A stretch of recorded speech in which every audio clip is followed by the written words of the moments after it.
Large-scale mixed media paintings on display at the Main Street Gallery in downtown Winnipeg are saying a lot about an ongoing crisis in the artist's home country. Habeeb Andu's Theatre of War is an artistic response to the ongoing kidnapping of children in his native Nigeria by the Islamic extremist group Boko Haram.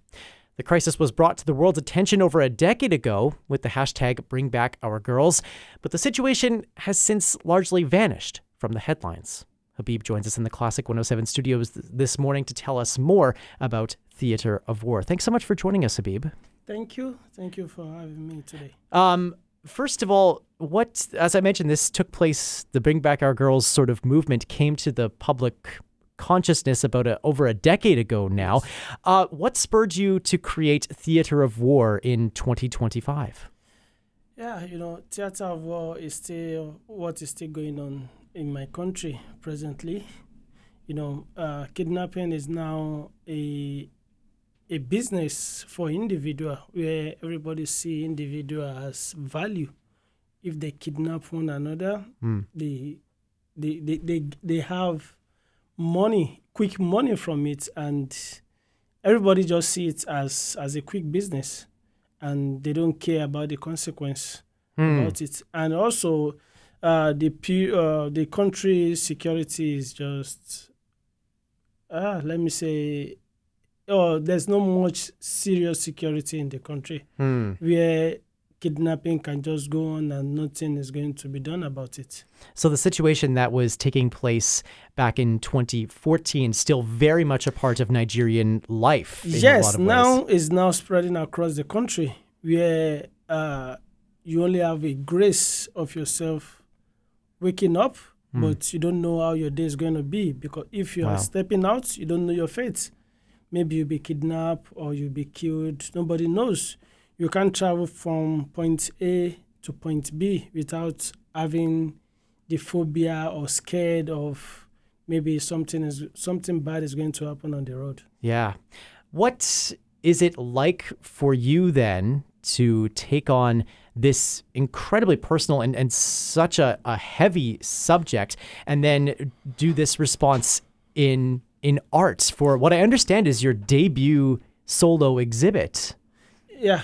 I'm a visual artist, which my work based on social commentaries. I paint things around me, things I feel needs to be done. Those are the things that I do in my paintings. Anything I see that is not going well, I try to put it in paintings for viewers to see, to know what is going on. And also, this is not my first painting. I've done several different themes of painting. I've done police brutality.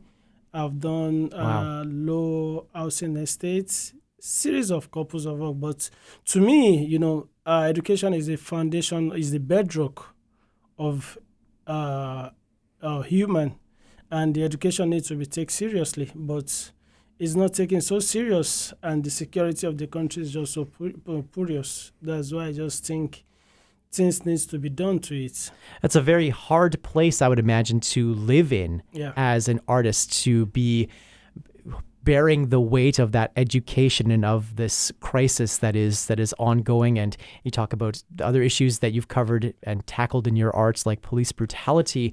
Yeah.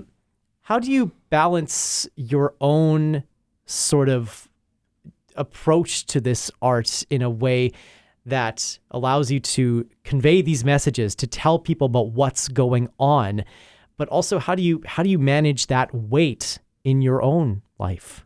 Okay, most of the what I've done, I might not have the experience, while some I have the experience. Just like the police brutality, I had the experience before coming down to Canada, where police can harass you because you are looking good, because you have an iPhone, because you have dread on your phone, you have dread on your head. They tag you like you are a fraudster. And I had the encounter in 2021, January 1st, which makes me decide the country is not secure for everybody to stay. Even if, since you are a youth, the policemen tag you like a fraudster, you can't live your best life. Wow. You can't, even the harassment is too much, where holding a phone is now harassment for the policeman. Dressing in a certain way, it looks to them like you are a fraudster, and nobody is safe. That's why, those are the things I see, that I cannot be painting something beauty and be selling out for people. I need to tell the story. I need to tell what people are going through. Wow. Telling that, I need to be in their shoes to know, to let people know what is going on. I cannot just see it and look away from it, since it doesn't happen to me. Right. I don't want it to happen to me before I tell the story. But I just need, these things needs to be heard. I want the people to know, and letting the people to know, it can make a changes to them. Wow. That's why I do most of my paintings, to let people see and make comments in the positive, in the negative part of it. Yeah. It's important to be able to have a place to be able to show not just amazing art that you've created, but that it does convey this very dark reality of what's happening on the ground in Nigeria still to this day. You mentioned shoes, and one of the most striking things about when people go to see Theater of War is not just the art that's on the walls, but there's all these different objects, including shoes, on the ground. And one of the things that was most striking to me were the bullet casings that are lining the ground at the Main Street Gallery. Why don't you tell us a bit about those bullet casings and what they represent? Okay. When you talk about shoes, some of the pieces I tried to paint, I painted aftermath of the scene. I don't need to paint the scenario, what is going on, but aftermath of the scene also still give a stigma or story to people to know what goes on. And the bullets in the installations shows, the theme of the war. The theme of the war artwork is theater of war. Yeah. Where you are in a war with your education. You are fighting for your life. Yeah. For your kids. It's just a scene, and I'm using a classroom where military keep their hammer while during fighting the insurgents. School was on vacation. Nobody was going to school during that period. And schools were turned to hammer where guns, bullets, everything were kept there, and they were fighting. And I had the opportunity to go through some of the BBC interview where I noticed that schools is where bullets were kept. The hammer of the armed forces, the army were fighting, they keep it there so that they can be able to fight, because there's no place for them to keep it. And using that, I just see, okay, this is a good idea for me, and it will be something strong for me to portray. Yeah. And also, even the classroom also is just an echo of a bullet, because the students should be there learning, but it's something different that you see in the classroom. Something else entirely, not to just show the actual violence that's taking place, but to almost, you talk about theater, it almost looks like when you open the curtain at a play or something, like you see the setting, and you go, oh my gosh, what happened here in this place? That horror of the imagination that conjures up is enough. Winnipeg is home to a large community of Nigerian immigrants like yourself. What have you been hearing from them as they have come to see Theater of War at the Main Street Gallery? I received positive words, and apart from Nigeria, there are several cultural tribes that experienced something like this. I could remember something like this happened in Canada, where some children were kept, and it's just a general things that is going on. If I don't tell my story, nobody's going to tell it more than me. Yeah, there's same thing happening in different culture, different tribes, but the world is just so silent about it. But to me, my canvas is just an avenue to let the world know what is going on.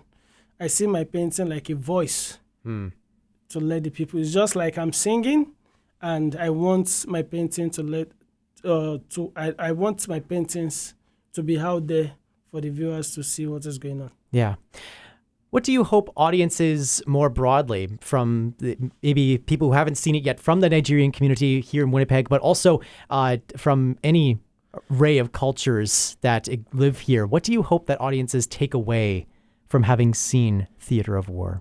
I was able to meet someone stepping in at the gallery and going through few of the works. She was so emotional and she was crying, Yeah. like she felt something like that when she was young, but it's about racism, and she was not happy about it. But most people that come there, they were so wild, and they don't, it's just like they were weeping. They feel bad about what's happened, and it's still happening. Few days ago, there was a kidnapping that occurred while a influencer was trying to go back to his base, and on the road he noticed there was a kidnap, and he was not able to go there, but he tried to chase them, but there was a victim on the road why he was able to rescue. Wow. And that's how I can't just say bad about the country, but the good side, I use my painting to tell the good side of it, and the bad side, I still use my painting to talk about it. But it's not that maybe I'm painting bad about my country, but I just want some serious things to be done quickly as needed. Wow. There's so much to confront with all of these artworks that you've been working on that are now on display in Theater of War, and being able to present the whole reality of what's happening in Nigeria is it's an incredibly brave exhibit, and I hope everybody has the chance to see it. It's on display at the Main Street Gallery until August the 30th. We'll have more information about the exhibit and the hours that it's on display at our website, classic107.com, and the Classic 107 app. Habeeb Andu, thank you so much for joining us here in the Classic 107 studios to tell us more about it. Thank you.